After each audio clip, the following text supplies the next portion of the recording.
Good evening, Australia. It's lovely to be with you. My desire this evening is that you have get a sense of God's unconditional love for you. God is love. And no matter who you are or what you've done or what you haven't done, God loves you unconditionally. And as Margaret said, I'm going to be talking to you about the law of love. So how would I explain the law of love? Well, I explain it as the understanding of God that fills our consciousness, that gives us the light of love that governs our thinking, becomes our thinking, to heal our bodies, to bring change to our experiences, to progress our communities and progress the world.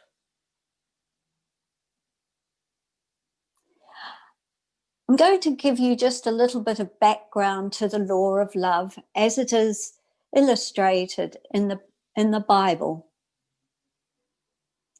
The law of love has always existed. It's like the law of maths. It hasn't always been known, but it's always been there. It's the central theme of the Bible. It threads its way through the Bible and is illustrated in the many accounts of the ancient Hebrew people being saved when they turn wholeheartedly to God, acknowledging the one all-powerful God. When they turned like that, then they were saved from enemy armies, disease and famine. But the people's idea, those ancient Hebrew people's idea of God, was often one of a vindictive, irrational potentate. And so they worshipped God from the point of view of trying to appease God or to make a sacrifice to God. But the ancient prophets caught glorious glimpses of the law of love. They saw that God was love, and some of them healed, even raised people from the dead. This law of love was God was actually gradually seen as the God of love, protecting his people more and more. And this culminated in Jesus' ministry with his ministry of love, sheer love, the healings of people who were diseased, who had such things as leprosy or had been blind since birth or never walked. And he redeemed sinners as well, people who'd done wrong. He showed them a better way to go forward, full of God's love for them, that unconditional love. Well, Jesus taught his followers how to heal too. And they healed and taught others. And that the ancient Christians continued to heal for over 300 years after Jesus. Well, I grew up in a home where I was taught to heal as well. I lived in a very happy home where Christian science was practiced and loved and lived. I experienced many healings, and so I saw my family members as well experience many healings. But I think probably the thing that sticks in my mind is that nobody was often sick. I even remember a neighbour making a comment that, why didn't we get us sick like other people? I was taught from a very young age that God was love, was Father, Mother, love, was my creator, that God had created me, as it says in the Bible in the first chapter of Genesis, that God made us godlike, in God's image and likeness, that we were lovable, that we were safe, that God was there. We could always turn to God for safety, that I could turn to God if I was frightened or if I wasn't well. And I started to learn to heal as well. And I saw healings of animals as well as family members. I was taught the teachings of the Bible and the teachings of Science and Health with Key to the Scriptures by Mary Baker Eddy. The Bible illustrates the law of love. Science and Health explains the law of love. And I was taught these things by Sunday school teachers and my parents, probably more by example than actual teaching. I lived in an atmosphere where there was a lot of love. But despite learning this and knowing that I was secure in God and so forth, I had a very quick temper and was often angry. I had been like that all my life. And through my childhood and teenage years, I don't think I realized I could have been free of that nature. It just seemed to be who I was. But as I grew older and in my 20s, was married and had a family, I started to realize that this wasn't helpful and that I could be healed. But I also was taught that I should pray for myself daily. I tried to do that, but with a young family and then going off to work in later years, I struggled to find the time to diligently pray for myself in the morning. I knew it was important to start the day with prayer, to see myself as God's loved idea, because I would be preparing myself for the day to come, to meet the challenges, to meet the stresses and things that often led to angry outbursts. I did pray for myself, but it wasn't as thorough as it should have been. And maybe some days missed or very little prayer. But as the years went on, I saw an article in the Christian Science Sentinel, which is a weekly magazine printed and published by the Christian Science Church. And there was an article in there written by a woman who loved to run. And she explained how she loved to pray as she ran. And I thought, well, I love to walk. I'm going to walk and pray. And so I decided I was going to get up an hour earlier so I could walk for an hour and pray, the purpose being to pray. And before I went to work, and I got out of the house to go walking. Then I was away from the household duties and things that you know, like the washing and what are we going to have for dinner and so forth. And I concentrated on praying for myself, seeing myself as God's beloved idea. Now, I thought of the many attributes of God, the qualities of God. And I think I think one of these, the main thing, I suppose, was the love of God. God is also mind. A synonym for God is love, but also mind and spirit.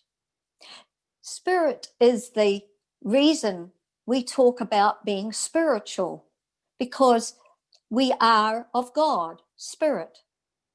And mind is spoken of, God is spoken of as mind, as mind in Job. It says there, in reference to God, he is in one mind, and who can turn him?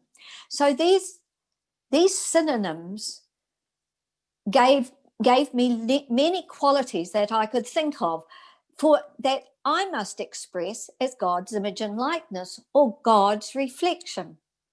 As mind, intelligence and wisdom and understanding, and spirit as spiritual, as the presence of God, the power of God.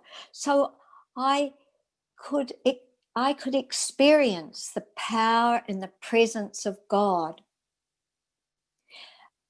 But I always loved thinking about God as love. And I thought of myself as lovable and loving and lovely, as pure and holy, as gentle and compassionate. I loved those qualities, and I could see that the Bible said that I was made in God's image and likeness. But I still suffered with this angry nature. Well, one day, probably about between 5 and 8 years after I started walking diligently every morning, even in the weekend, I walked for an hour praying. And about between 5 and 8 years after I started this,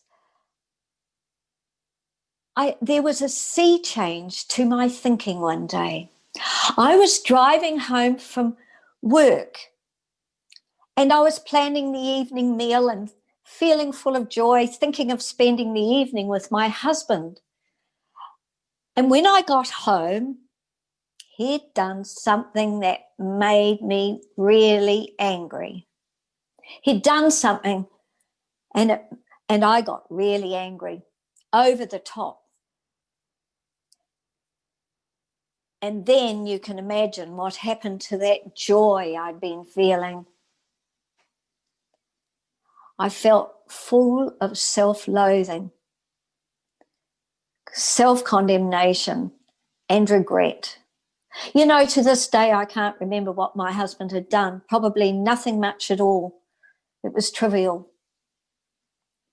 But right at that moment when I was full of loathing of myself, and often I had struggled for days after an outburst like that, right then, I suddenly realized I had a choice. I am the image and likeness of God. That's my heritage. That is how God has made me. That is what I am. And I pushed those thoughts of despondency, of self-condemnation right out. And I stood my ground. Wow. The joy returned. My thought filled with light. that understanding of my relationship to God, my oneness with God, that understanding was light to my consciousness, filling it with the joy returned. It became my thinking, changed my experience. And do you know that that angry nature has not been an issue in my life since? I don't know that I realize the depth of that healing that night, but I surely have since. Well, let me explain what happened. I think I have in part. But when I realized I had that choice, I pushed back against that regret, that anger, pushed back that that's who I was. I saw how God had made me, filled my light, my consciousness with that light of understanding.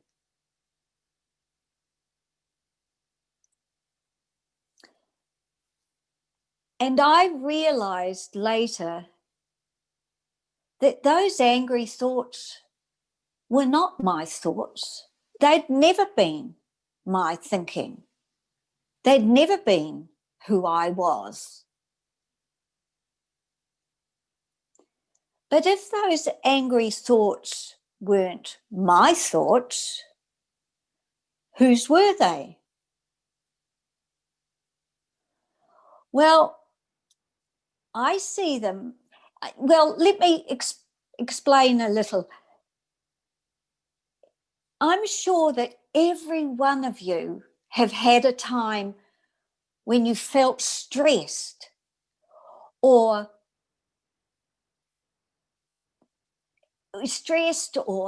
upset or worried about the deadline that you were thinking you couldn't meet for your job.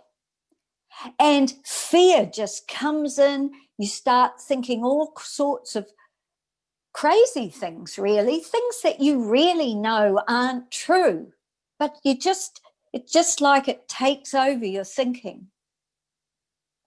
Well, as I said, those aren't your thoughts. And it's easy to see when you think like that. And when we realize our relationship with this loving God and understand that God is love, that fills our thought. Now think of going into a dark room and you're with 2 or 3 friends or family members and you turn on the light. Everyone sees the light. Where's the darkness gone? It hasn't gone into the cupboard. It's not under the sofa. It's just the absence of light. It's dispelled by the light. So those angry thoughts that I had were just the lack of the understanding of God's love, the absence of that light, of that understanding. And it was dispelled. So if I was praying every day for myself and seeing that I was God's image and likeness, that I really was understanding God, how come this wasn't healed earlier? Well, when I thought about it, I realized that I was claiming my oneness with God, that I was God's loved idea or reflection, image and likeness. But on the other hand, I was saying, well, I'll be able to claim that for myself just as soon as I'm good enough. But God's love is unconditional. And when we reach out to God, God's already reaching out to us. As soon as I claimed my heritage as a child of God, it was like the light in the room was turned on, filled my thought with the light, and the darkness was dispelled forever.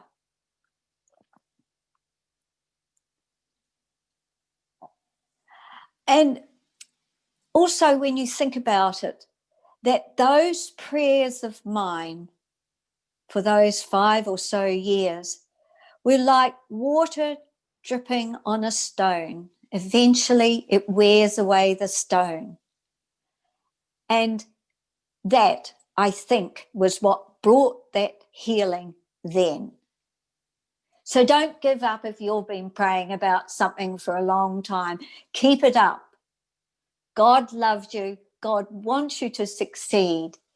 Your prayer as the understanding of God's love for you will lighten your consciousness, become your thinking, and heal you.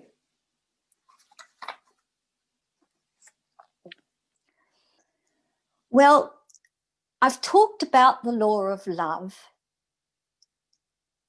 and I just want to talk to you about how Mary Baker Eddy discovered the law of love. But first of all, I'm going to start with talking about a science. What is a science? Well, I'm going to illustrate that.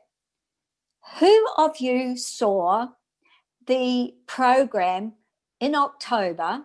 It probably appeared on television on the 21st or 22nd of October, about the spacecraft put up into space by NASA. It's called OSIRIS-REx. And I apologize if I haven't pronounced that correctly. And it was put up by this team of scientists.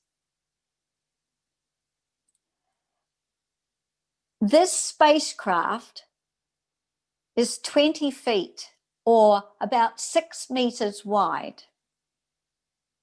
It has traveled for 2 years through space over 200 million miles or 321 million kilometers to an asteroid they've named Bennu. And Bennu is traveling through space at over 101,000 kilometers per hour. And this spacecraft has orbited this asteroid to take photos, to find a good place to land on. And on the 21st of October, it landed momentarily for 6 seconds to gather rocks to bring back to Earth, so that scientists can study these rocks to learn a little bit more about the solar system. And it was landed in an area that they were able to measure, which was 27 feet wide. When you think of the exactness of that accomplishment, and to top it all off, that spacecraft will return to Earth via parachute and land in Utah on the 23rd of September, 2023. They have everything down to the nth degree. Now let's think of that team. I saw them rejoicing when the spacecraft landed momentarily on Bennu. But you know, they would have all been so confident that this was coming off. They knew their science. Now, I imagine that team was made up of teams of mathematicians and those who understand gravity and those who understand astronomy. And they think of their diligence, their consecration, think of their dedication. They must have started out with the understanding, the faith that this was possible. And then they dedicated themselves to it. And they must have had difficulties at times, and they would have worked together to sort out problems. When they experimented, they run models on the computer and things like that, and something didn't work, they would have worked together to solve it. Do you think they'd have landed that spacecraft if they said, well, this is all too long and too detailed, we're going to do this by self-will. We're going to convince the people that we know what we're doing and tell lies? Or one of them would have criticized another on social media or bullied somebody in the team. Do you think they would have landed that spacecraft on sheer self-will? Harmony, progress come through the qualities of God, qualities such as compassion, integrity, honesty, equality, justice, mercy, gratitude. That's what brings human progress. That's what helps us to achieve things for the betterment of humanity. And the world sure needs some of that right at this moment. Let's undertake to practice those in our lives. Every time we turn a light on in consciousness, that is helping to lighten the way for others. Practicing love. Well, let's now think about Mary Baker Eddy. She grew up in a home in New England on the eastern coast of the United States of America. She lived most of her life there. As a child, she was very fond of the Bible. She was brought up in a home that loved the Bible, and they lived by the values that the Bible brings out. Her mother told her that she could be healed as well through the understanding of God, what the Bible taught. Because she wasn't very well as a child, she was often ill. And as she got into her 20s and 30s, she became bedridden often. She was very ill. But she held out the hope, the faith even, that she could be healed. She looked for healing. And also, underlying that search was the belief that there was a mental cause for all physical effects. Well, in her search for health, she tried medical treatment of the day, and she tried other alternative methods of healing. But one of the methods of healing that she tried, some of them gave her some relief, but they were never permanent. And this was the same with homeopathy. But homeopathy interested her. She explained the process of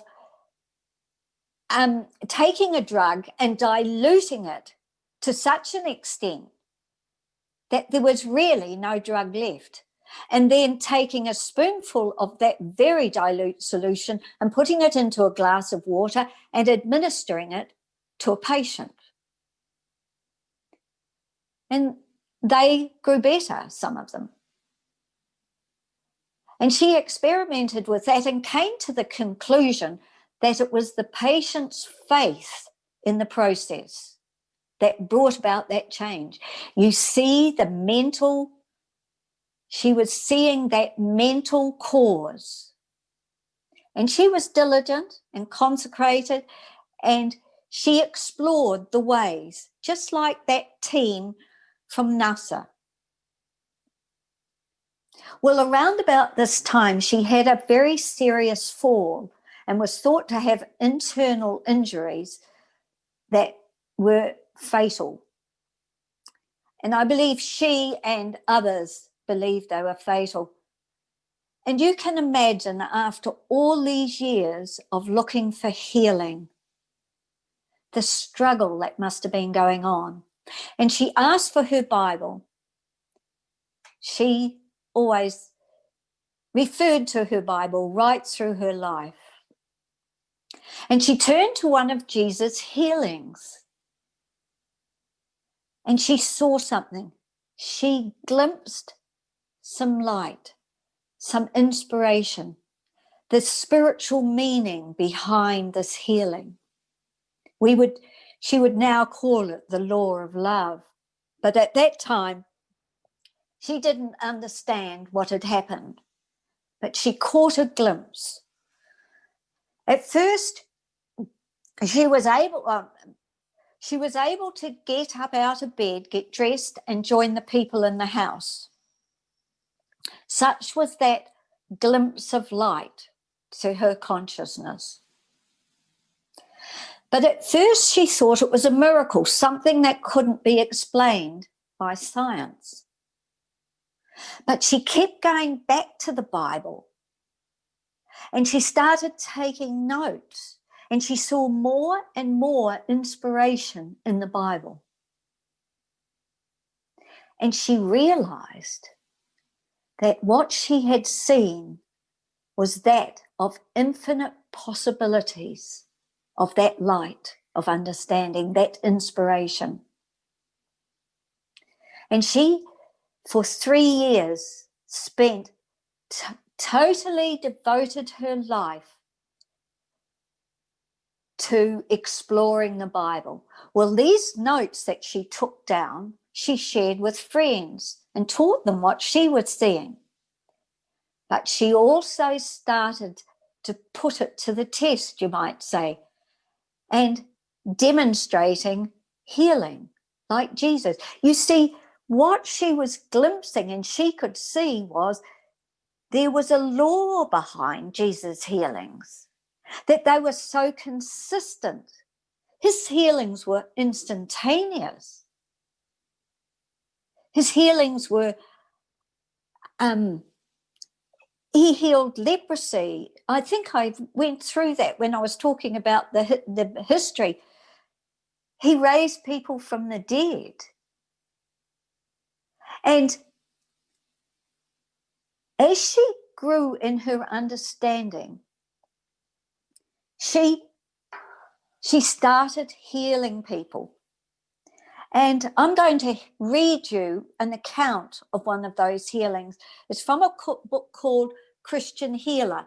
It's a biography of Mary Baker Eddy, concentrating on her healings. And this healing was on page 291.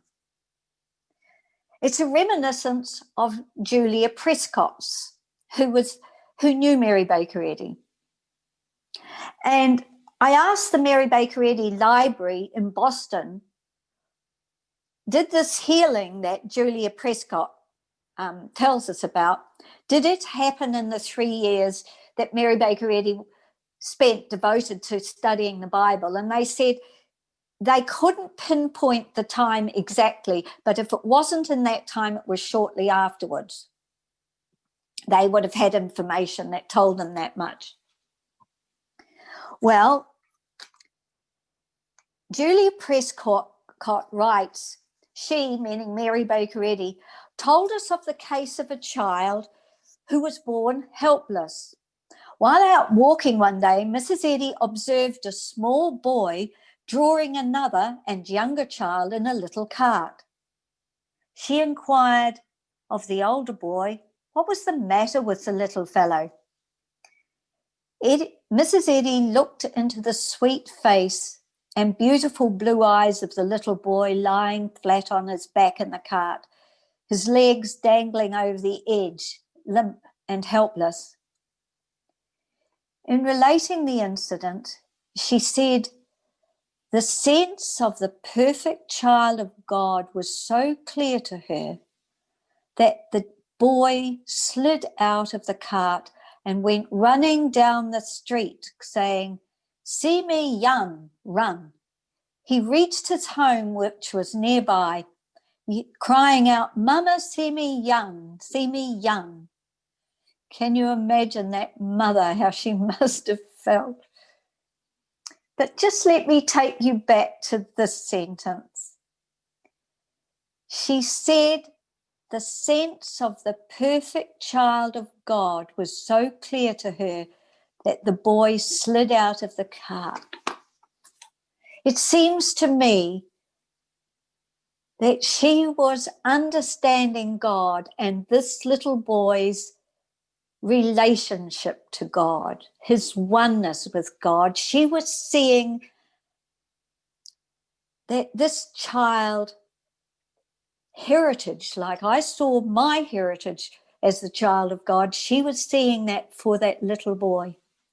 And that light filled her consciousness with light. And that light is Christ. That's why we call Jesus Christ, because it's the godlikeness of our true nature. God made us godlike. We express the Christ. We are Christly. Our true nature is Christly. That's what Mary Baker Eddy saw in that child, I believe. But I just want to talk a little bit more about Christ. Christ is the Greek term for Messiah, the Savior, the world's Savior, our way shower. And that's why Jesus Christ is named Jesus the Christ by the Greek it translated, because he exemplified the Christ. He exemplified that healing, saving presence of God, that light. And when she saw that light, it filled her consciousness. She was knowing that it was filling that child's consciousness, because the darkness of disease, of fear, of incapacity was dispelled by that understanding of God, that Christ spirit that filled Mary Baker Eddy's thought, and consequently filled that child's thought with light and freed them from that darkness in their thinking. So let me go over that definition or explanation of the law of love. It's the understanding of God that comes to our consciousness, fills our thought, becomes our thinking, dispels that darkness, heals our bodies, changes our experiences, and blesses our community and the world.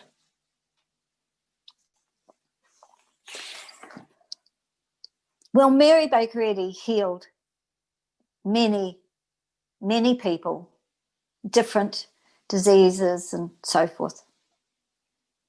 And she realized that what she had discovered was the law of love, the central theme of the Bible, what the law behind Jesus' healing ministry.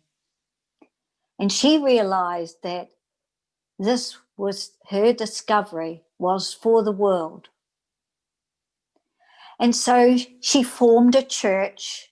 She established a weekly, monthly, and quarterly magazines. And in her 87th year, she established the Christian Science Monitor, a daily newspaper. She wanted the world to be served by non-sensational news of the world. We needed to know the challenges going on in the world so we could pray about them. But she also wanted us to know about the good things that were going on as well, because wherever there is strife, there is turbulence, there is always good going on. And we can pray to bring that light to our world. Well, Mary Baker Eddy's church, she established Christian Science practitioners as well, so that we can help each other. We can learn to pray for the world, but we can also pray to help each other. I'm a Christian Science practitioner. I have devoted my life to help others through prayer, to understand God and feel a healing outcome of that. One day, a friend of mine called me.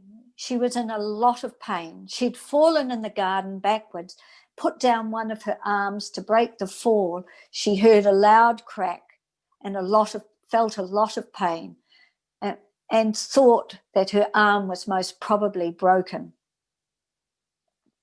She asked me if I would help her. She wanted a healing through Christian Science. She'd been a lifetime Christian Scientist and had experienced many healings. And so she knew that this healing was possible. But she also wanted to feel free of the fear of falling and to feel God's eternal presence with her, that she could be confident that God was always there with her. What a lovely basis for prayer. Of course, I agreed. Now, we both knew that there was no reason why she couldn't go to the hospital, get her arm set in a plaster if she wanted to, and she could choose medical treatment. But she wanted to devote herself to healing this through Christian Science. She just didn't want the physical healing. She wanted to feel that love of God for her, protecting her. Well, I promised her that I would get to work. And I assured her that she was God's beloved child, that God was there every moment. Even when she fell, God was there. A healing presence was there. And that we could see that that presence was the light. And that presence, the Christ light. And that she could experience healing by seeing that those frightened, painful thoughts were darkness that could be dispelled through this prayer of understanding God. Now, normally with Christian Science prayer, you start with allaying fear, because fear is what suggests all sorts of awful outcomes and helplessness and so forth. So if we allay fear, and the Bible talks about perfect love casting out fear. So perfect love is perfect God. And we can perfect our love by standing really firmly in that love of God. So that's what I did. That was the first thing I did in my prayer for my friend. I knew that her relationship with God was unbroken, that she was a spiritual idea of God, that she was the image and likeness of God, therefore she was spiritual. Her substance was spiritual. And I knew that the truths that I was seeing and were filling my consciousness was filling hers as well. Well, the pain quickly left and she wore a sling, but just to support her arm. But about a week or so later, she phoned me to say that she was very worried because her arm seemed to be out of alignment. Now, she loves gardening, as we know, but she plays the harp and she draws, and she loves those activities, and she wanted to be able to continue with those activities. Well, I assured her that she would be able to, that this healing would be complete, that God gives us complete love, complete understanding of God's love, that we were capable of making this demonstration through Christ, through this understanding, this light that comes to our consciousness. And I told her that I just wanted her to go and rest in God's love, feel God's love for her, understand God as love. And I got to work, and I prayed to see her as perfectly aligned with God. If she was a spiritual idea, she was an idea of spirit. If she was the image and likeness of love, then she was loved. She was loving. She was kind. She could feel God's compassion and joy in her. That she was innocent of falling out of God's care. How could she? God is all in all. God is love, is everywhere. And I really reached out to understand how this prayer worked. And I was really putting into practice that understanding of the law of love that I've explained right at the beginning, that understanding of God that brings inspiration, that lifts our thought, and then we see it completely, that thought, that understanding, and it fills our thought with light. That is the Christ. And it is a divine influence that's always with us. It's always a divine influence ever present in human consciousness, Mary Baker Eddy says in Science and Health. And I was knowing that that was part of that was a divine influence in my friend's consciousness as well as mine. And that understanding that I was feeling was dispelling the darkness. It wasn't her darkness, it wasn't her fear, it wasn't her pain, it wasn't her misaligned arm. It was just dark thinking, not in line with God, the consciousness of the understanding of God. And that light was filling her thought because that darkness had been dispelled. That specific. You see, when we are praying in Christian Science with that law of love to understand it, it's like those scientists. Their work was specific. It was specifically designed to have that spacecraft get to that asteroid and collect rocks and come back. This was specific prayer to see that she was perfectly aligned with God, that God loved her, that she could never be injured or maimed because she was always one with God. That was the scientific fact. That was provable.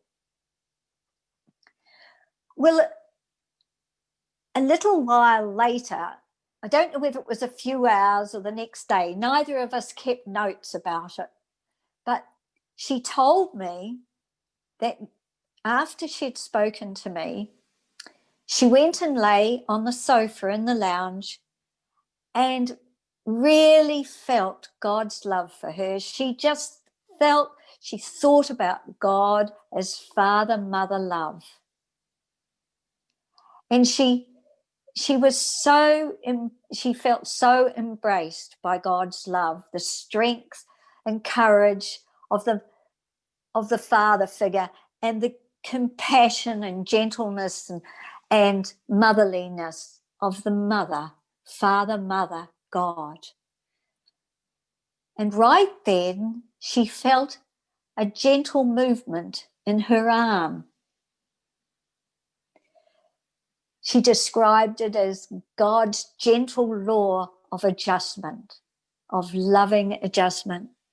But she told me she didn't peek because she wanted to keep on feeling that love of God for her.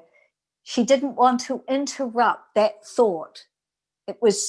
She was just feeling so loved, so at peace. Well, when she did look a little while later, we don't know how long, she saw that her arm was now perfectly aligned.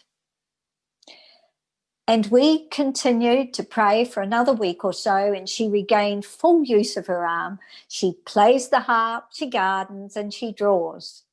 And recently I asked her, did she get that freedom of fear of falling and feel God's eternal presence?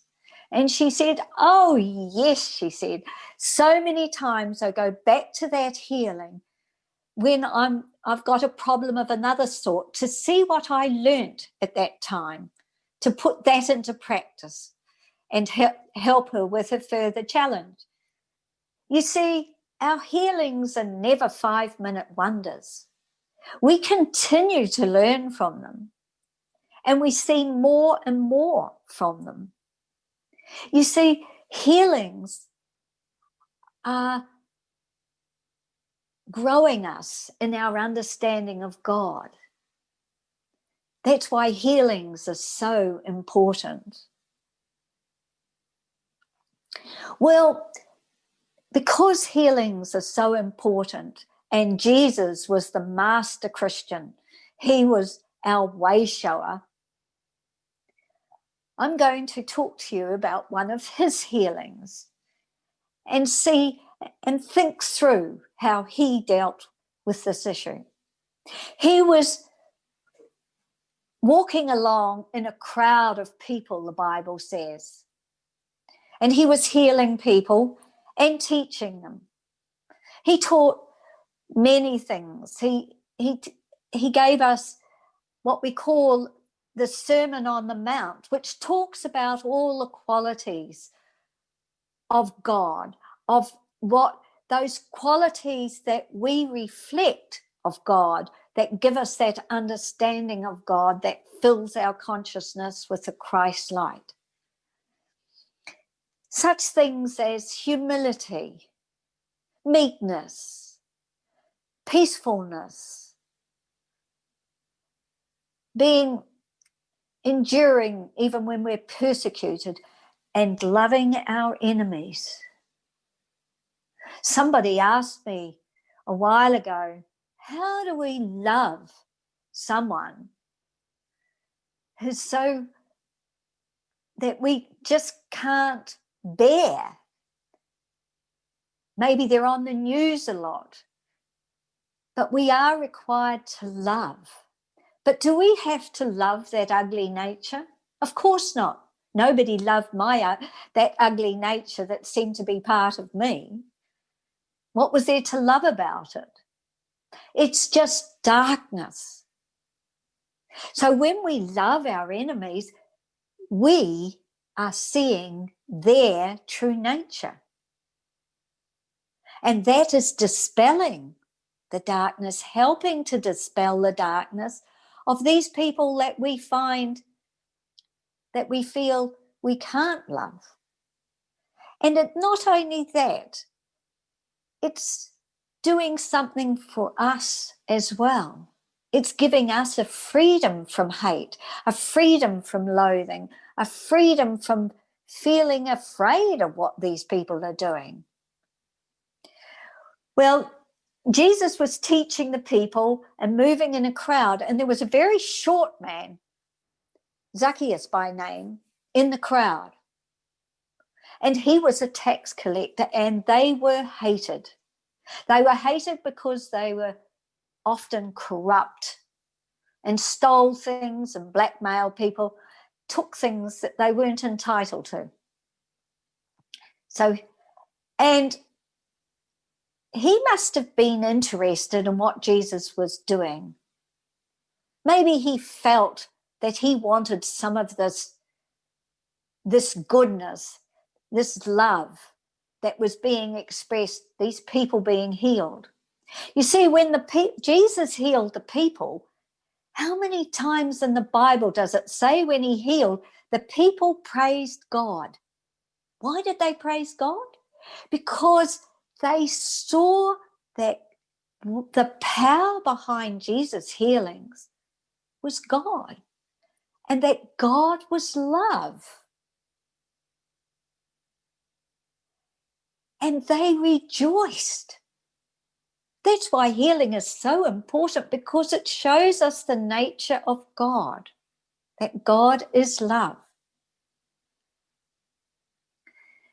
Well, Zacchaeus was wanting to see Jesus, and he climbed up a sycamore tree.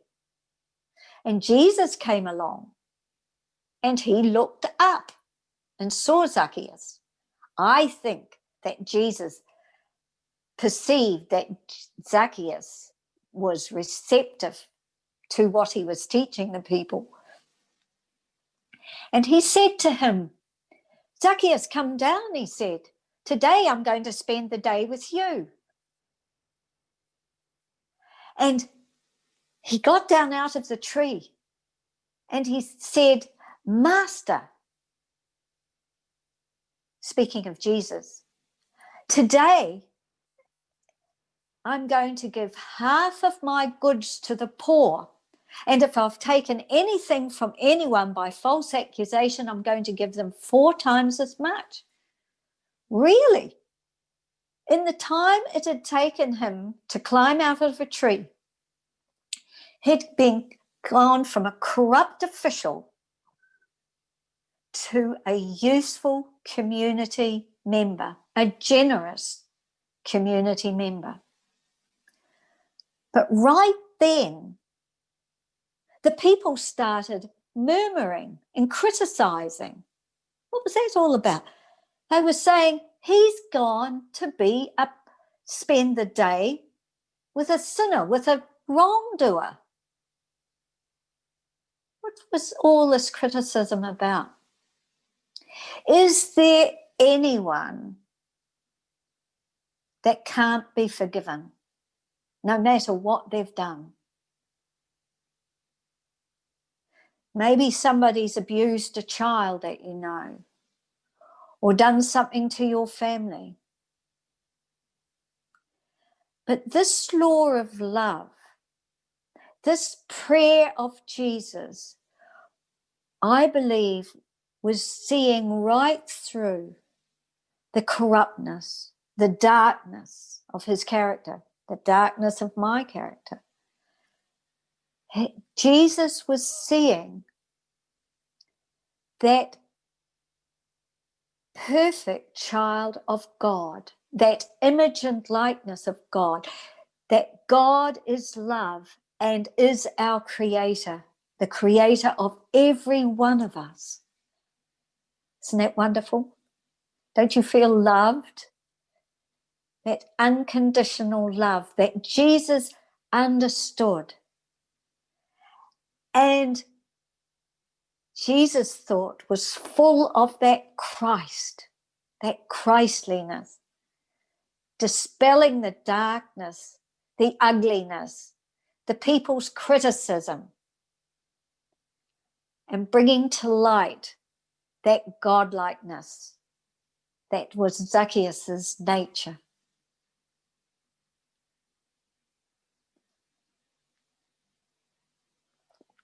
Well,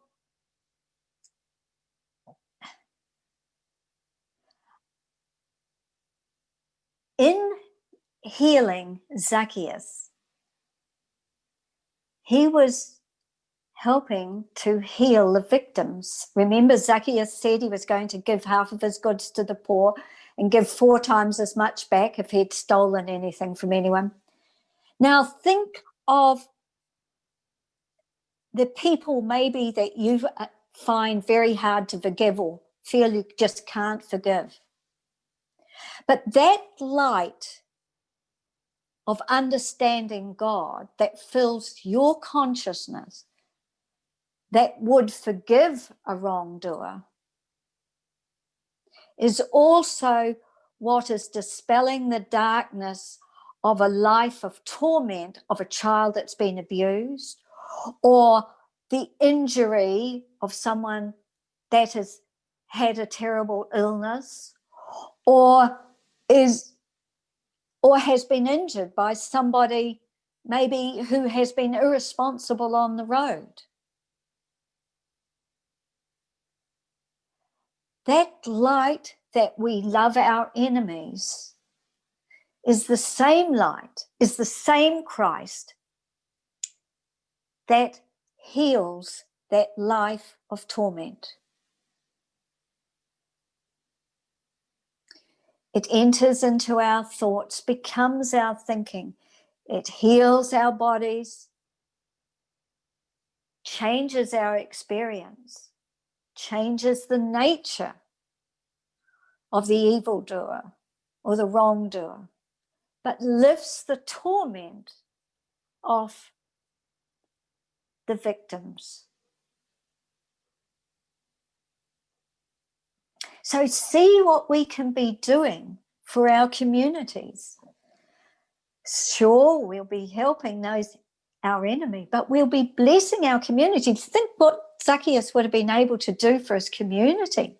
And isn't it more important that we forgive and see people become useful members of our community? See how it builds our community, changes our experience too, and brings healing to the world.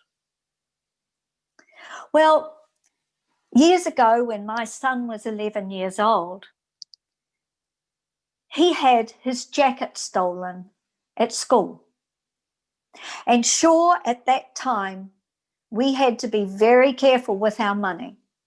But it wasn't that bothered me so much as the weight that I felt about my community. I loved my community. I didn't want to feel like this, but I felt weighed down by it. And I wasn't going to to just put up with it. So I went to see the headmaster, and I told him how he could overcome the theft.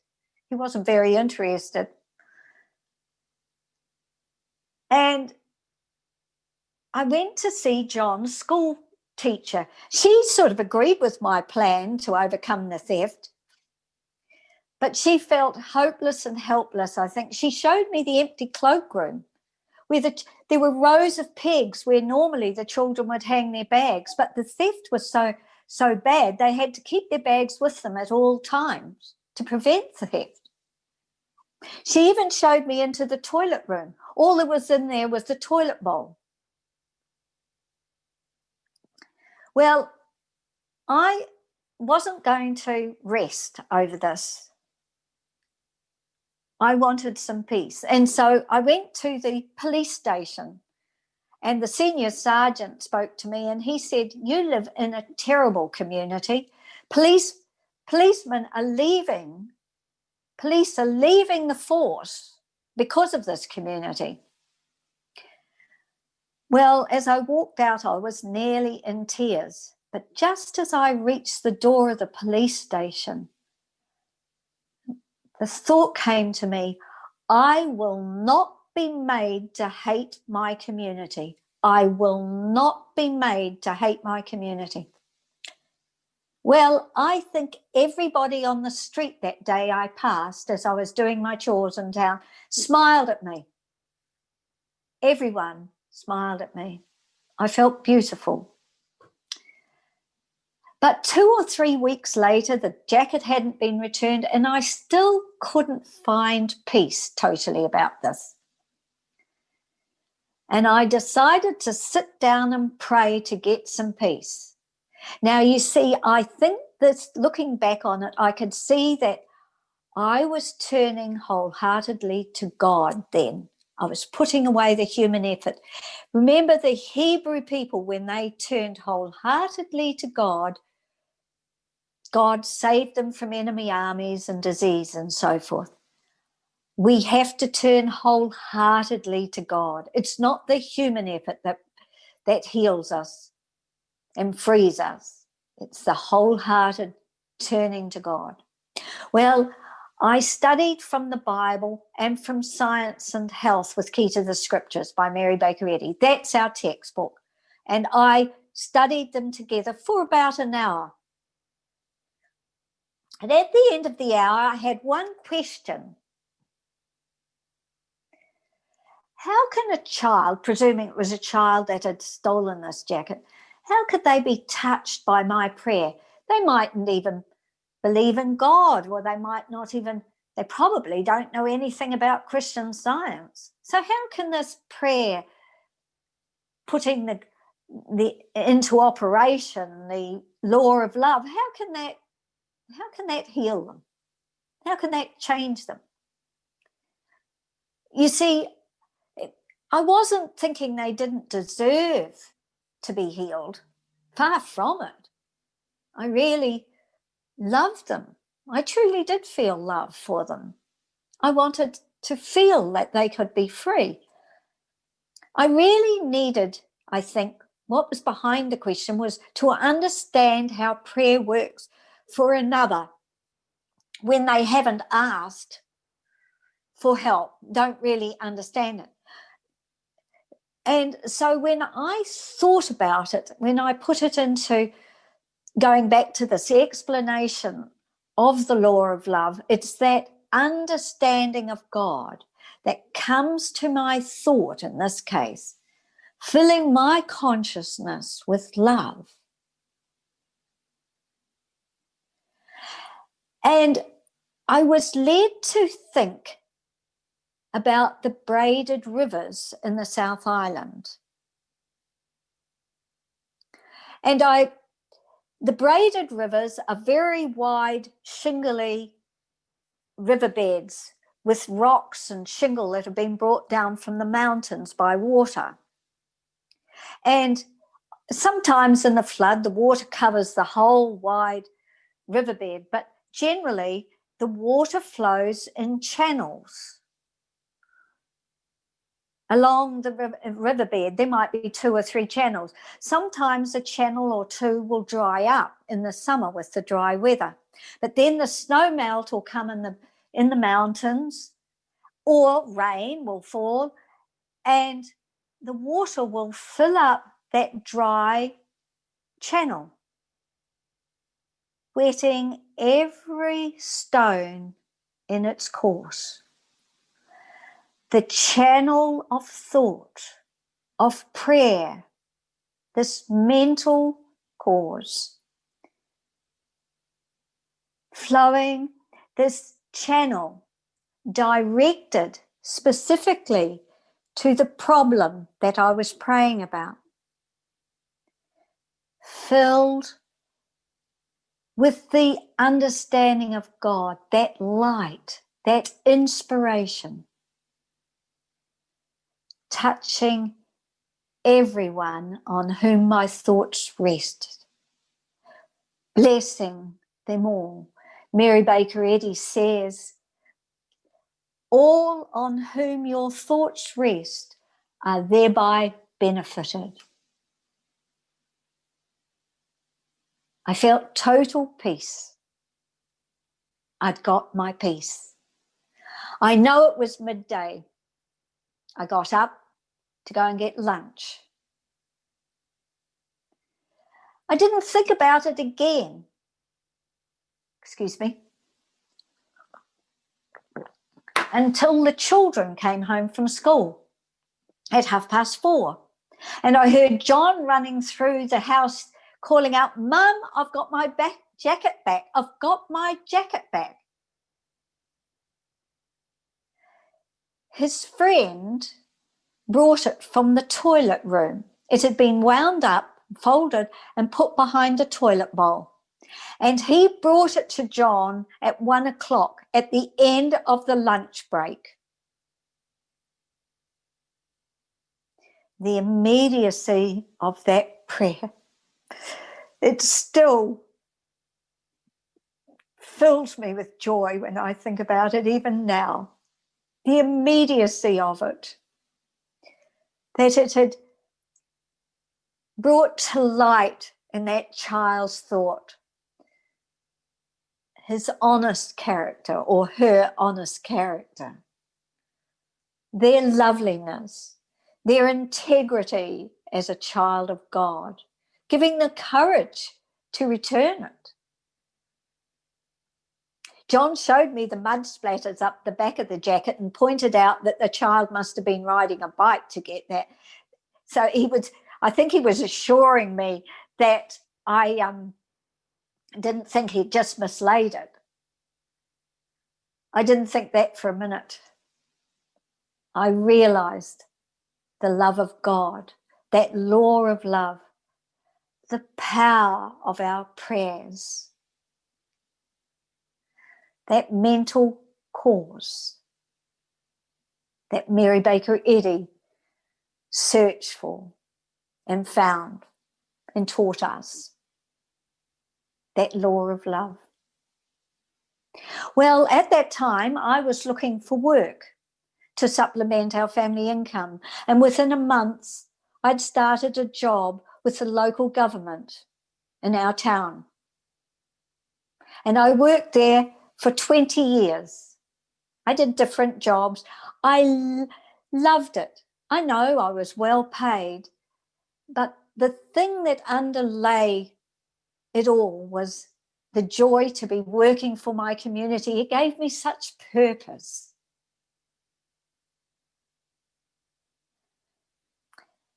The world needs us to be demonstrating this law of love.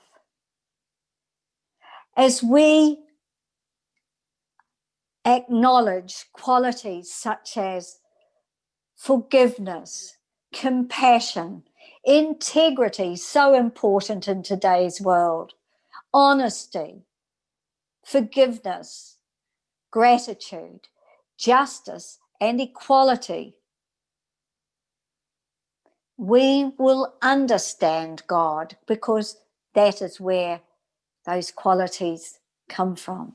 They are God expressed.